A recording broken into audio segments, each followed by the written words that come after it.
Intuitive eating is a great goal to have for clients, bringing them to a place when they are able to recognise when they're hungry, what they're hungry for, and when they are full. Let's face it, if we could all be intuitive eaters 100% of the time, entire industries would collapse.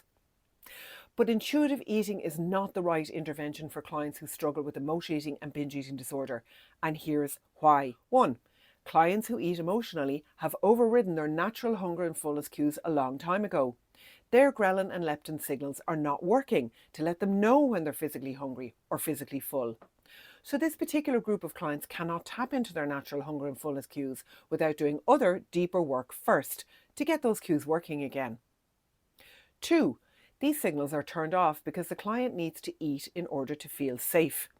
Our psychological safety is far more important than a message of, I'm just not feeling very hungry right now. So the brain is going to ignore leptin and trigger a craving for dopamine instead, which it knows helps calm their person down and counteract the cortisol. 3. There's a universal personality trait we see in clients who emotionally eat or binge eat. They are perfectionistic, high-achieving, all-or-nothing thinkers. They're either doing it all right or all wrong. So asking them to try intuitive eating when their brain is currently not wired to be able to do that is going to trigger them into feelings of failure and shame. And that's when they start ghosting you. So we've got 1, no signals, 2, psychological safety, and 3, an unhelpful personality trait, all of which combine to make intuitive eating the wrong option for emotional eating clients, at least in the early days. Now, there's one common factor joining the dots between these 3 compelling reasons not to start with intuitive eating, and that is trauma. The personality trait of perfectionism, that comes from hypervigilance and a fear of getting it wrong, and that's a trauma response. That need for psychological safety, absolutely another trauma response. Signals been turned off, also coming from the trauma response, because cortisol is far stronger than ghrelin or leptin, and clients who've experienced trauma are constantly running cortisol.